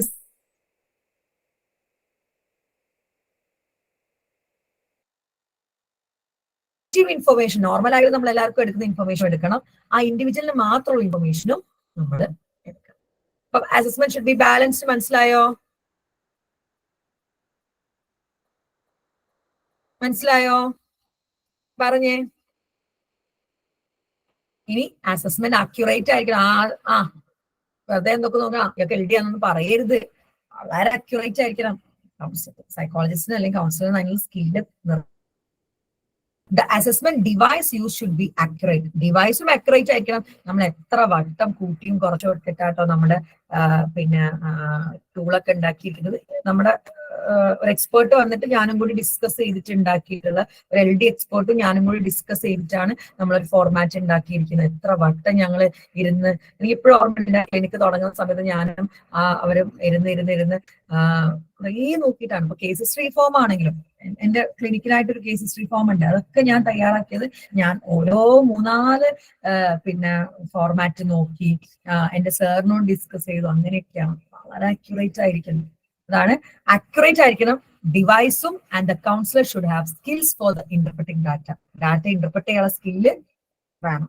Counselor must keep in mind the possibility of errors as the tools may not be 100% accurate. So they must try to minimize the errors by using standardized procedure. കണ്ടോ, councillors മൈൻഡിൽ വെക്കണം, എല്ലാ ടൂളിലും errors വരാം, 100% accurate ഒന്നുമില്ല. അപ്പൊ maximum നമ്മൾ standardised procedure ചെയ്യണം errors വരാതിരിക്കാൻ. എത്ര നോക്കിയാലും ചെറിയ ചെറിയ ഇറേഴ്സസ് ഒക്കെ വരും. എന്നാലും നമ്മൾ മാക്സിമം ട്രൈ ചെയ്യണം ഇറേഴ്സ് വരാതിരിക്കാൻ. ഇപ്പൊ ഞങ്ങൾ കുതിരട്ടത് ഇന്റേൺഷിപ്പ് ചെയ്യുന്ന സമയത്ത് ഒരു കുട്ടീനെ ഞങ്ങളോട് ഐക്യു നോക്കാൻ വേണ്ടി പറഞ്ഞു, സാറ് പറഞ്ഞു. അപ്പൊ സാറ് പറഞ്ഞ സമയത്ത് ഞങ്ങൾ കുട്ടീനെ കൊണ്ടുപോയി, 3 പേരുണ്ട്. അപ്പൊ ഐക്യു എടുത്തപ്പോ ആ കുട്ടിക്ക് ഐക്യു ആവറേജാ, പക്ഷെ ശരിക്കും ആ കുട്ടിക്ക് ഐക്യു കുറവാണ്. സാർ വെച്ചത് എങ്ങനെ ആവറേജ് വന്നെന്ന് വിളിച്ച് സാറ് വിളിച്ചു. അപ്പൊ അതിലൊരു ഒറ്റ ക്വസ്റ്റ്യൻ മാത്രം ഞാൻ പറയാട്ടോ. ആ കൊച്ചിനോട് ആപ്പിൾ എന്താണെന്ന് ചോദിച്ചപ്പോ പഴം എന്നാ കുട്ടി പറഞ്ഞു. അപ്പൊ ഞങ്ങൾ അതിന് സ്കോർ കൊടുത്തു, പഴം എന്ന് പറഞ്ഞു. അപ്പൊ സാർ ചോദിച്ചു ആപ്പിൾ എന്താ മോനെ? പഴം. എന്ത് പഴം? നേന്ത്രപ്പഴം. കണ്ടോ? അപ്പൊ ആ പഴം എന്ന് പറയുമ്പോൾ ഞങ്ങൾ അതിന് സ്കോർ കൊടുത്തു. ശരിക്കും കുട്ടി ഉദ്ദേശിച്ചത് നേന്ത്രപ്പഴം, ആപ്പിൾ നേന്ത്രപ്പഴമാണ്. അതിന് ഉത്തരം തെറ്റാണ്. ശരിക്കും എനിക്ക് നടന്നൊരു സംഭവം കേട്ടോ. അതാ പറയുന്നത്, തെറ്റ് പറ്റാണ്, തെറ്റ് നന്നായിട്ട് പറ്റും. സാറ് ഞങ്ങൾ നല്ല ചീത്ത കളിച്ചിട്ടുണ്ടായിരുന്നു. ആ സാറ് പറഞ്ഞു പ്രത്യേകിച്ച് ഒരു ഐക്യു കുറവാണെന്ന് അറിഞ്ഞുകൊണ്ട് വരുന്ന കുട്ടികൾക്ക് കൃത്യം നോക്കാൻ. അതാണ് മാക്സിമം എറേഴ്സ് കുറയ്ക്കാൻ വേണ്ടി ശ്രമിക്കണം. Predictions of future behavior should always be stated in terms of probabilities as human behavior is complex and dynamic. Predictions നടത്തുമ്പോൾ പ്രോബബിലിറ്റിയാ പറയേണ്ടത്. ഈ കുട്ടിക്ക് മാത്സ് പഠിക്കാൻ ബുദ്ധിമുട്ടായിരിക്കും, ചിലപ്പോൾ കുഴപ്പമൊന്നും ഉണ്ടാവില്ല കേട്ടോ. നിങ്ങൾ മെഡിസിന് ചെറിയ ചിലപ്പോൾ ബുദ്ധിമുട്ട്, പക്ഷെ എൻട്രൻസ് ചെയ്താൽ വെച്ചാൽ മാറിക്കൊണ്ടിരിക്കും ഹ്യൂമൻ ബിഹേവിയർ. അപ്പൊ ഉറപ്പിച്ച് പറയുന്നത് പ്രോബബിലിറ്റി ആണ്. Assessment therefore can only provide useful insight to derive inferences rather than making prediction in absolute terms. Absolute terms വെച്ചിട്ട് predict ചെയ്യല്ല, നമ്മളെ യൂസ്ഫുൾ ഇൻസൈറ്റ് ഒക്കെ വെച്ചിട്ടാണ് നമ്മൾ അസസ്മെന്റ് പറയുന്നത്. ആക്യുറേറ്റ് ആയിരിക്കണം, ഇറേഴ്സ് വരാം, പക്ഷെ മാക്സിമം നമ്മൾ എന്തായിരിക്കണം, കുറയ്ക്കാൻ വേണ്ടി ശ്രമിക്കണം. അതാണ് അസസ്മെന്റ് എടുക്കുന്ന ടൂളും ചെയ്യുന്ന കൗൺസിലർ സ്കില്ലും ഒക്കെ അതില് പ്രാധാന്യം ഉണ്ട്. ഓക്കെ ആണോ? ഓക്കെ ആണോ? ഇനിയാണ് assessment should be confidential. Why പോകുന്നവരോടൊന്നും അതിന്റെ റിസൾട്ട് ഒന്നും പറഞ്ഞു കൊടുക്കാൻ പാടില്ല, കോൺഫിഡൻഷ്യൽ ആയിരിക്കണം. റിസൾട്ട് ആ ആളോട് മാത്രമാണ് പറഞ്ഞു കൊടുക്കുന്നത്, ഒരു കാരണവശാലും അത് പുറത്തുവിടാൻ പാടില്ല. Clients need to be assured of confidentiality of their personal information. This will develop trust with the counselor. നിങ്ങൾ ഇവിടെ കിട്ടുന്ന ഡാറ്റ ഞങ്ങൾ ഒരു കാരണവശാലും പുറത്ത് പറയില്ല, പറയണം. അവരുടെ ട്രസ്റ്റ് ഉണ്ടാക്കുമ്പോൾ നല്ല രീതിക്ക് പെർഫോം ചെയ്യും. അതാണ് കോൺഫിഡൻഷ്യാലിറ്റി ഉറപ്പുവരുത്തുക. It is one of the basic ethic of counselling as well. എല്ലാത്തിനും ഒരു എത്തിക്സ് ആണ് confidentiality. Counselling is all about confidentiality. The client will also be able to build a good rapport based on mutual trust and respect. Confidentiality ensure ചെയ്യുമ്പോൾ mutual trust വരും, അത് rapport establish കൂട്ടും, കൗൺസിലിംഗും അസസ്മെന്റും ഒക്കെ smooth ആയിട്ട്. 5 principles ആണുള്ളത്. എന്തൊക്കെയാണ്? Holistic ആയിരിക്കണം assessment, ongoing ആയിരിക്കണം, ബാലൻസ്ഡ് ആയിരിക്കണം, ആക്യുറേറ്റ് ആയിരിക്കണം, കോൺഫിഡൻഷ്യൽ മെയിൻറ്റെയിൻ ചെയ്യണം. ഓക്കെ ആണോ? ഓക്കെ ആണോ? പറഞ്ഞേ. ഇനിയാണ് പ്രോസസ് ഓഫ് അസസ്മെന്റ്. അസസ്മെന്റിൽ എന്തൊക്കെ പ്രോസസ് ആണ്? ഗോൾ ഫോർമുലേറ്റ് ചെയ്യണം, ഐഡന്റിഫൈ ടൂൾസ് ആൻഡ് ടെക്നിക്, ഏത് ടൂളാണ് ടെക്നിക്കാണെന്ന് കണ്ടെത്തണം, ഡാറ്റ കളക്ട് ചെയ്യണം, ഇന്റർപ്രറ്റിംഗ് സ്പെസിഫിക് അസസ്മെന്റ് ഡാറ്റ, ഈ കിട്ടിയ ഡാറ്റ ഇന്റർപ്രറ്റ് ചെയ്യണം, integrating data from different sources, ഒരു സോഴ്സിൽ നിന്ന് മാത്രം ഡാറ്റ കളക്ട് ചെയ്ത്. ഇപ്പൊ LD കേസ് ആണെങ്കിൽ നോക്കിക്കേ, നമ്മൾ എവിടുന്ന് ഡാറ്റ എടുക്കുന്നുണ്ട്, കുഞ്ഞിനെ ചോദിച്ച് കുറെ കാര്യങ്ങൾ അറിയുന്നുണ്ട്, അതുപോലെ എഴുതിപ്പിക്കുന്നുണ്ട്, കുഞ്ഞിനെ ബൈസ്റ്റാൻഡറോട് അല്ലെങ്കിൽ ഇൻഫോർമെന്റിനോട് ക്വസ്റ്റ്യൻ ചോദിക്കുന്നുണ്ട്, പിന്നെ നോട്ട്ബുക്സ് എടുത്ത് വരാൻ പറയും, അവരുടെ 2-3 വിഷയങ്ങളുടെ നോട്ട്ബുക്ക് കൊണ്ടുവരാൻ വേണ്ടി പറയും. ഒരുപാട് സോഴ്സിൽ നിന്നാണ് ഡാറ്റ കളക്ട് ചെയ്യാം, കുട്ടിയോട് മാത്രം ചോദിച്ചിട്ടുണ്ട്. അതാണ് integrating data from different sources. Formulating assessment information, ഈ അസസ്മെന്റ് ചെയ്തിട്ട് കിട്ടിയ ഇൻഫോർമേഷൻ നമ്മൾ ഫോർമുലേറ്റ് ചെയ്യും, എന്നിട്ട് റീഫോർമുലേറ്റ് ചെയ്യും. ഗോൾ എന്താണ്? ഗോൾ റീഫോർമുലേറ്റ് ചെയ്യും. അതായത് LD മാനേജ്മെന്റ് വേണം, അല്ലെങ്കിൽ മാനേജ്. ആദ്യത്തെ ഗോൾ എന്തായിരിക്കും? LD ഉണ്ടോ ഇല്ലയോ എന്ന് കണ്ടെത്തുക എന്നായിരിക്കും. ഫൈൻഡ്. എന്നിട്ട് നമ്മൾ ടൂൾ ആൻഡ് ടെക്നിക്സ് ഐഡന്റിഫൈ ചെയ്തു, ഡാറ്റ കളക്ട് ചെയ്തു, കിട്ടിയ ഡാറ്റ ചെയ്തു, ഡാറ്റ ഡിഫറെന്റ് സോഴ്സിൽ നിന്ന് ഇന്റഗ്രേറ്റ് ചെയ്തു, എന്നിട്ട് അസസ്മെന്റ് ഇൻഫർമേഷൻ തയ്യാറാക്കിയിട്ട് റീഫോർമുലേറ്റ് ചെയ്യാണ്. LD ഉണ്ട്, ഇനി LD മാനേജ്മെന്റ് വേണം. ഇതാണ് അസസ്മെന്റിന്റെ പ്രോസസ് എന്ന് പറയും. പറഞ്ഞേ, ഓക്കെ ആണോന്ന് പറഞ്ഞേ. ഇതാണ് മെത്തേഡ് ഓഫ് അസസ്മെന്റ്. ഒത്തിരി മെത്തേഡുകളുണ്ട്. അപ്പൊ മെത്തേഡുകൾ ഏതൊക്കെയാണ് നോക്കാൻ വേണ്ടി പോകുന്നത്. The counselor can make use of different method of assessment. It depends on requirement of the case. Example, if the client is suffering from mental or developmental problem, the counselor may use case study method. എന്തിനെന്ന് ഉദ്ദേശിച്ചിട്ടാണ് നമ്മൾ ഏത് method എന്ന് തീരുമാനിക്കുക. അതായത് requirement അനുസരിച്ച്. അപ്പോൾ എഴുതാൻ വായിക്കാനും ബുദ്ധിമുട്ടായി വരുമ്പോൾ നമുക്ക് എന്താ, അവിടെ LD അസസ്മെന്റ് ആണ്, അല്ലെങ്കിൽ ഒരു മെന്റൽ അല്ലെങ്കിൽ ഡെവലപ്മെന്റ് പ്രോബ്ലം ആണ്, അവിടെ കേസ് സ്റ്റഡി ആണ്. The various method of assessment ഏതൊക്കെയാണ്? ഇന്റർവ്യൂ മെത്തേഡ് ഉണ്ട്, ഒബ്സർവേഷൻ മെത്തേഡ് ഉണ്ട്, കേസ് സ്റ്റഡി മെത്തേഡ്. ഇതാണ് മെയിൻ മൂന്നാണ് കേട്ടോ. Interview, observation and case study. First one ആണ് interview method. The interview is probably the most commonly used assessment tool. ഏറ്റവും കൂടുതൽ interview ആണ് ഉപയോഗിക്കുന്നത്. കൗൺസിലിംഗിൽ ഏറ്റവും കൂടുതൽ ഇന്റർവ്യൂ തന്നെയാണ് കേട്ടോ. കുറച്ച് ഒബ്സർവേഷനും വരും. Counselor use interview method to help gather information about clients and clarify result of the assessment. കണ്ടോ, കൗൺസിലേഴ്സ് ഇന്റർവ്യൂ ചെയ്യുന്നതിനാണ് ഇൻഫർമേഷൻ ഗ്യാദർ ചെയ്യാനും അവിടെ അസസ്മെന്റിന്റെ റിസൾട്ട് ഒക്കെ ക്ലാരിഫൈ ചെയ്യാനൊക്കെയാണ് എന്ത് ചെയ്യാറുള്ളത്, ഇന്റർവ്യൂ ചെയ്യാറുള്ളത്. കിട്ടിയ അസസ്മെന്റിന്റെ റിസൾട്ട് ക്ലാരിഫൈ ചെയ്യാൻ ഒക്കെ യൂസ് ചെയ്യാറുണ്ട്. ഡിപ്രഷന്റെ ഒന്ന് ക്ലാരിഫൈ ചെയ്യും. അയാൾക്ക് ഉറക്കക്കുറവുണ്ടോ, കുറച്ചു കാലമായിട്ട് പിന്നെ ജീവിതത്തോടെ ഒരു വിരക്തി തോന്നുന്നുണ്ട്, നമ്മൾ ഉറപ്പുവരുത്തും. Assessors must be appropriately trained. Assess ചെയ്യുന്ന ആൾക്ക് നല്ല ട്രെയിനിങ് വേണം. Their skills and experience are essential for the interview. സ്കില്ലും എക്സ്പീരിയൻസും ഒക്കെ എസെൻഷ്യൽ ആട്ടോ ഇന്റർവ്യൂവിൽ. നമ്മൾ ഓരോ ക്വസ്റ്റ്യൻ ഇട്ട് കൊടുക്കുന്നുണ്ട്, കൺഫ്രണ്ട് ചെയ്യിപ്പിക്കാന്ന് പറയും. അതിനൊക്കെ അടിപൊളി സ്കില്ല് വേണം. Below are several aspects which must be kept in mind. Interview ചെയ്യുമ്പോൾ വേണ്ട ആസ്പെക്ട് നമ്മൾ മൈൻഡിൽ വെക്കേണ്ട കുറച്ച് ആസ്പെക്ടുകളാണ്. വെർബൽ ആയിരിക്കണം, ഫേസ് ടു ഫേസ് ആയിരിക്കണം. വെർബൽ ആയിരിക്കണം, ഫേസ് ടു ഫേസ് ആയിട്ട് ചോദിക്കാണ് interview. What does the client tell you? How much information are they willing? പാരാവേർബൽ ഉണ്ട്. How does the client speak? നമുക്ക് കള്ളമാണെന്നൊക്കെ കൃത്യമായിട്ട് മനസ്സിലാവും. ഒരാൾ പറയുന്നത് കള്ളമാണോ, അല്ലെങ്കിൽ ആൾ ഒളിച്ചു വെക്കുന്നുണ്ടോ, പിടിച്ചു വെക്കുന്നുണ്ടോ. At normal pace, tone, volume, inflection, what their command or language. Command language എങ്ങനെയാണ്, സബ്മിസീവ് ആണ്, അഗ്രസീവ് ആണോ, സബ്മിസീവ് ആണോ ഒക്കെ മനസ്സിലാവും. How well do they choose their words? Do they pick up on a non-verbal cues for speech and turn taking? Non-verbal cues എടുക്കുന്നത്, turn taking, കൃത്യമായിട്ട് turn taking എടുക്കുന്നുണ്ടോ. How organized is their speech? Organised ആയിട്ടാണോ സംസാരിക്കുന്നത് ഒക്കെ നമ്മൾ നോക്കാറുണ്ട്. ഇനി സിറ്റുവേഷനിലോ, ഇസ് ദ ക്ലയന്റ് കോപ്പറേറ്റീവ് ആണോ, ഇസ് ദിയർ പാർട്ടിസിപ്പേഷൻ വോളണ്ടറി, അറിഞ്ഞുകൊണ്ടാണോ പാർട്ടിസിപ്പേറ്റ് ചെയ്യുന്നത്, അല്ലെങ്കിൽ അവർക്ക് താല്പര്യമില്ലാണ്ടാണോ, മറ്റാരെങ്കിലും പറഞ്ഞിട്ടാണോ. For what purpose is the interview. അപ്പൊ ഞാൻ എപ്പോഴും ചില പാരന്റ്സ് ഒക്കെ കൂട്ടിക്കൊണ്ടുവരാറുണ്ട് ക്ലയൻസിന്. അപ്പൊ എനിക്ക് പ്രൗഡാണ്, കാരണം ഇപ്പൊ കഴിഞ്ഞ ആഴ്ച ഒരു ക്ലയന്റ് വന്നു. അവര് ഫാമിലി പ്രോബ്ലം ആയിട്ട് കൊച്ചിന് എന്തോ ഒരു ബുദ്ധിമുട്ടായിട്ട് കൊണ്ടുവന്നാണ്. അപ്പൊ രണ്ടാമത്തെ ആഴ്ച വന്നപ്പം ആദ്യം അവൾക്ക് കൗൺസിലിംഗ് എന്താണെന്ന് അവൾക്ക് പേടിയായിരുന്നു, എന്തോ പിന്നെ ഹിപ്നോട്ടൈസ് ഒക്കെ പേടി. അപ്പൊ ഞാൻ ഫസ്റ്റ് സെഷനിൽ നിന്ന് കുറേയൊക്കെ കാര്യങ്ങൾ മനസ്സിലാക്കി കൊടുത്തു.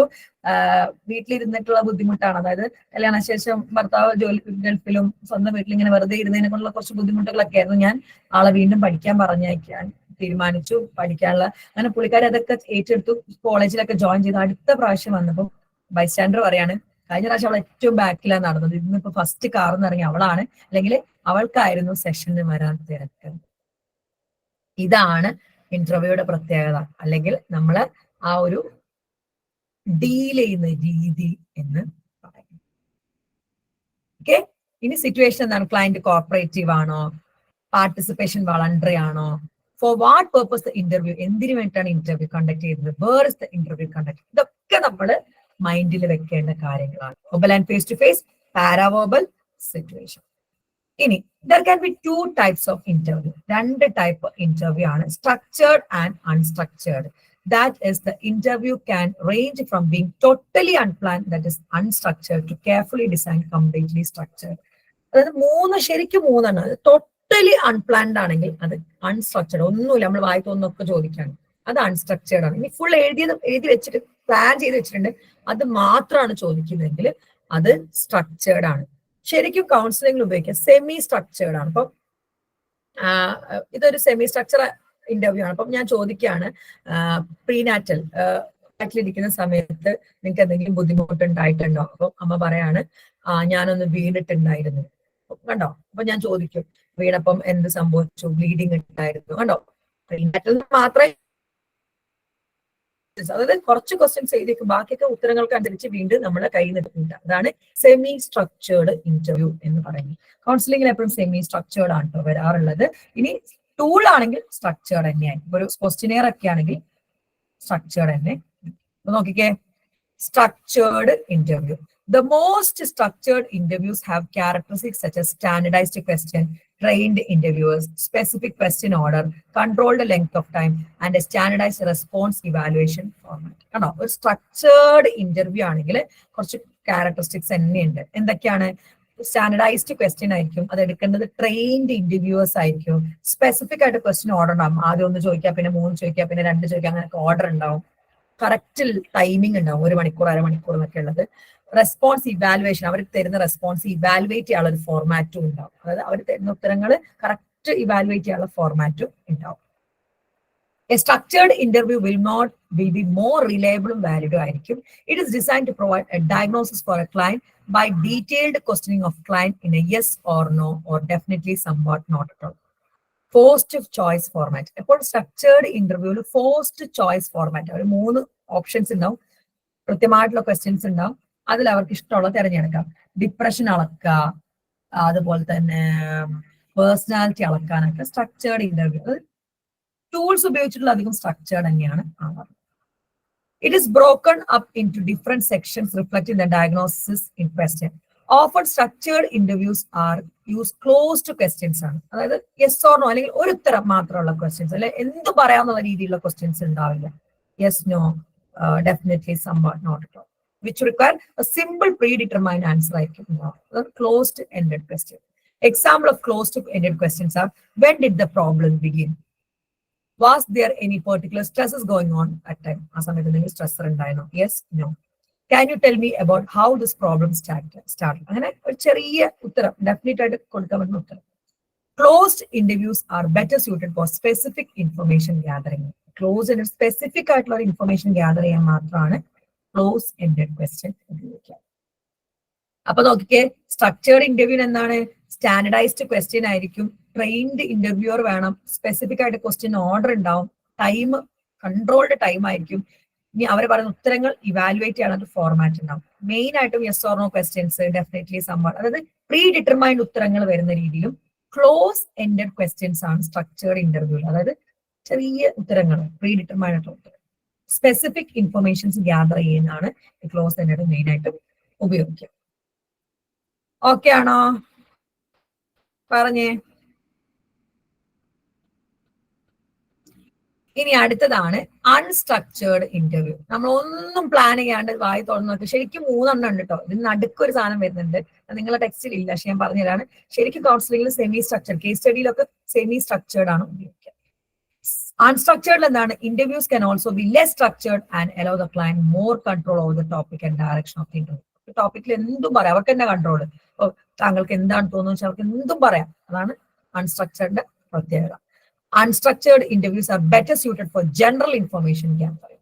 Structured interviews often use open question. Unstructured open question ആണ്, which has more explanation and elaboration on the part of the client. അവർക്ക് ഇലാബറേറ്റ് ചെയ്ത് വളരെ എക്സ്പ്ലെയിൻ ചെയ്തിട്ട് എന്തിനാണ് ഇപ്പൊ താങ്കൾ എന്നെ കാണാൻ വന്നതെന്ന് ചോദിച്ചാൽ അവർ തുടങ്ങും. പറയും, അതൊരു ക്ലോസ് അല്ല, ഓപ്പൺ എൻഡഡ് ആണ്. എന്തായിരുന്നു ഉദ്ദേശം താങ്കൾ എന്നെ കാണാൻ വന്നത് എന്ന് ചോദിക്കുമ്പോൾ അതൊരു ഓപ്പൺ എൻഡഡ് ആണ്. എന്തും അതിന് പറയും. Example of open questions are: what was happening in your life when this problem started? ഈ പ്രോബ്ലം സ്റ്റാർട്ട് ആയപ്പോൾ എന്തായിരുന്നു നിങ്ങളുടെ ജീവിതത്തിൽ നടന്നുകൊണ്ടിരിക്കുന്നത്? How did you feel then? അപ്പൊ നിങ്ങൾക്ക് എന്തൊക്കെ തോന്നലുകളായിരുന്നു? How did you this all start? എങ്ങനെയാണ് ഇതൊക്കെ തുടങ്ങിയത്? Major functions of interview. അപ്പൊ ഇതൊക്കെയാണ് വരുന്നത് എന്തില്? നമ്മുടെ അൺസ്ട്രക്ചർഡ്. ഒരു സ്ട്രക്ചർ ഉണ്ടാവില്ല, ഓപ്പൺ എൻഡഡ് ക്വസ്റ്റ്യൻസ് ആണ് ചോദിക്കുക. ജനറൽ ഇൻഫർമേഷൻസ് ഗ്യാദർ ചെയ്യണം കേട്ടോ. സ്ട്രക്ചേർഡിൽ എന്തിനാണ്? സ്പെസിഫിക് ഇൻഫർമേഷൻ ഗ്യാദറിംഗിലാണെങ്കിൽ. അൺസ്ട്രക്ചേർഡിൽ ജനറൽ ഇൻഫർമേഷൻ ഗ്യാദറിംഗ്.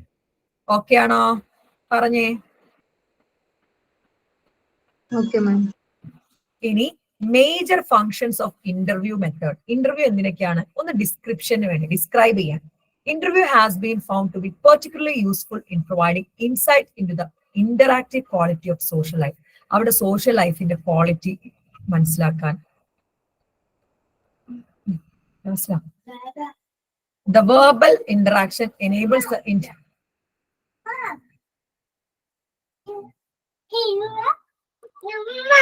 എന്ത് എന്ത് നമുക്ക് ക്ലാസ് എടുക്കാനോ? ക്ലാസ് എടുക്കണോ? കുഞ്ഞു ക്ലാസ് എടുക്കോ? വലിയൊരു സാറ് വന്നിട്ടുണ്ട് കേട്ടോ ക്ലാസ് എടുക്കാന്. ഓക്കെ, ആ പെണ്ണ് വേണം. എന്നാ പെണ്ണിന്റെ കളർ ഒന്ന് പറഞ്ഞു കൊടുത്തേ. ആ ഇത് ബ്ലാക്ക് കളറാണ് കേട്ടോ. അവൻ പഠിപ്പിച്ചു തരാണ് കളർ ഏതാണെന്നുള്ളത്. ബ്ലാക്ക്. ആ അത് ഏത് കളർ? ഗ്രീൻ. ഇനി കുഞ്ഞിന്റെ ഡ്രസ്സിന്റെ കളർ പറഞ്ഞു കൊടുക്കും. ഈ കളർ ഏതാ? ഗ്രീൻ. കളറൊക്കെ അറിയാലോ.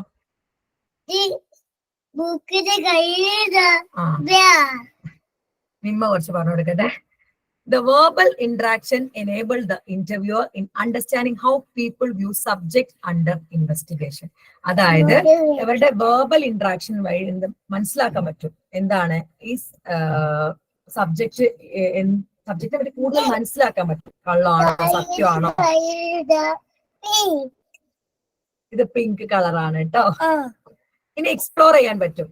In the interviewer tries to explore some new variables for study as it also helps in the conceptual clarity. Explore പുതിയൊരു ഏരിയ കട്ടാണെങ്കിൽ ആ പുതിയ ഏരിയനെ പറ്റി പഠിക്കാൻ വേണ്ടി. ഓറഞ്ച്. അപ്പൊ എനിക്കൊരു ദിവസം ഒരു ക്ലയന്റ് വന്നു. അപ്പം അവര് ഞാൻ ചോദിച്ചു എന്തെങ്കിലും അബ്യൂസ് ഉണ്ടോ, ഡ്രഗ് അബ്യൂസ് എന്തെങ്കിലും ഉണ്ടോ? ഏതാ കളറ്? പിങ്ക്.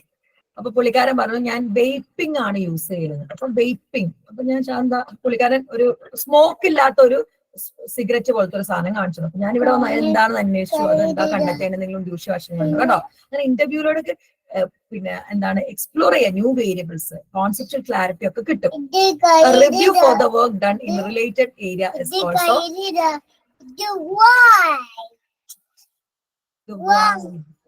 ഇവിടെ ഒന്നും മിണ്ടാതിരിക്കും. ഞാൻ തീർക്കട്ടെ. അപ്പൊ review for the work done in related area also can be taken. The advantages of interview method is that it allows greater flexibility in process of question. നമുക്ക് എന്ത് ഫ്ലെക്സിബിൾ അവർക്ക് അറിഞ്ഞിരിക്കാൻ നമുക്ക് കുറച്ച് നിർത്തി വെക്കാം. അപ്പം അതാണ് ഫ്ലെക്സിബിലിറ്റി ഉണ്ട് പ്രോസസ്സിൽ. It facilitate the councillor in obtaining the decide information. Decide information എങ്ങനെ കണ്ടെത്താമെന്ന് കൃത്യമായിട്ട് മനസ്സിലാക്കാൻ വേണ്ടി. അപ്പൊ ഇന്റർവ്യൂ മെത്തേഡാണ് നമ്മൾ പറഞ്ഞുകൊണ്ടിരുന്നത്. ഇന്റർവ്യൂ മെത്തേഡ് എന്താണ്? ഇന്റർവ്യൂ മെത്തേഡിൽ മൈൻഡിൽ വെക്കേണ്ട 3 കാര്യങ്ങൾ. പിന്നെ 2 ടൈപ്പ്, സ്ട്രക്ചേർഡ് ആൻഡ് അൺസ്ട്രക്ചേർഡ്. പിന്നെ ഇന്റർവ്യൂ മെത്തേഡിന്റെ മേജർ ഫങ്ഷൻസ്. ഓക്കെ ആണോ? ഇരിക്കായിട്ടരാം.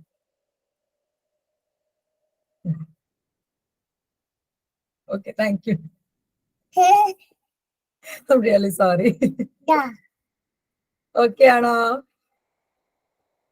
ഓക്കെ ആണോ? ബുദ്ധിമുട്ടായോ?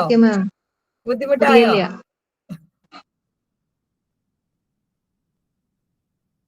എല്ലാവർക്കും മനസ്സിലായോ? അപ്പൊ ഇത് ഇത്രയും മതി. നാളത്തോടെ മാക്സിമം ഈ ചാപ്റ്റർ നമ്മൾ തീർക്കൂട്ടോ. ഇനി കുറച്ചേ ഉള്ളൂ. എളുപ്പമാണ് ഈ ചാപ്റ്റർ. ബുദ്ധിമുട്ടില്ല. കാരണം ഞാൻ ഒത്തിരി കൈകാര്യം ചെയ്യുന്ന ഒരു ചാപ്റ്റർ അതിനെ കൂടെ എനിക്ക് ഇത്തിരി ബുദ്ധിമുട്ടില്ല. അപ്പോ വല്യക്കാക്ക പഠിപ്പിക്കാനൊക്കെ വന്നു. അപ്പോ hope the class was productive and informative. നാളെ നമ്മൾ വീണ്ടും കാണും. നാളെ ഞാൻ ഈ വഴിക്ക് വരില്ല, ക്ലിനിക്കിൽ തന്നെ ഇരിക്കും. അപ്പോ നാളെ കാണുന്നവരെ it's me Abdul Nafees signing off. Bye, take care. Good night പറഞ്ഞാളെ.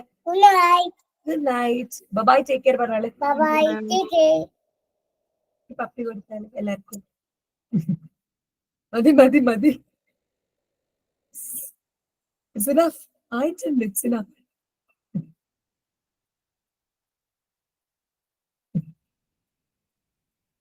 Thank you ma'am.